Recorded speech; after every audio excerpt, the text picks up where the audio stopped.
শীতলক্ষ্যা নদীতে যে প্রাইভেট কারটা ডুবে গিয়েছিল সেখান থেকে ডুবে যাওয়া সেই প্রাইভেট কার থেকে বেঁচে ফেরা যে ড্রাইভারটা রয়েছে সেই ড্রাইভার কিন্তু উদ্ধার করা হয়েছে এবং এই ড্রাইভারের মুখে আমরা শুনবো যে আসলে মূল কাহিনীর কি এবং কীভাবে এটা ডুবে গেছিলো। তো চলুন শুনুই।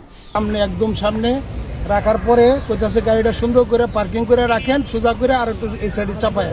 তো এটি পিছনে গেছি গিয়া সামনে যখন গিয়ার দিছি তখন গাড়ি আর কন্ট্রোলে থাকে না, এক দৌড় মারছে কিন্তু ব্রেকও কাজ করে না, কিন্তু দরজাও খুলতে পারতেছি না, পানির মধ্যে ভেঙে ছিল পড়ে গেছি। গিয়ার বক্সে সিগনালে দাঁড়ায় দিল, গিয়ারে যখন দেই দরজা যখন টান দেই অ্যাক্সেলেটার দেই লাফ মারে। গিয়ার বক্সে কন্ট্রোল করা খুব কষ্ট হয়েছে। আপনার কি কোনো ক্ষয়ক্ষতি হয়েছে?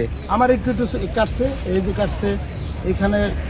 আপনি গ্লাস খুললে পরে বেরিয়েছি, গ্লাস অল্প একটু খুলছি, খোলার পরে জাতা মাইরা নৌকাওয়ালারে টাইনা আমার উড়াইছে, দুই হাত দিছি টাইনা নৌকার ভিতরে উড়াইছে, জালমুড়ি খেতেছে। গাড়ি পার্কিং করতে গিয়া গাড়ি লাফ মারছে। সেটা মূলত আর ধরে পাটুয়ারি ঘাটে যে বাসটি ডুবে গিয়েছিল সেটা কিন্তু একই ঘটনা, সেটা কিন্তু ব্রেক কাজ করেনি, আর এই প্রাইভেট কারটা কিন্তু ব্রেকে কাজ করে। কি যে ঘটনা, দুর্ঘটনা।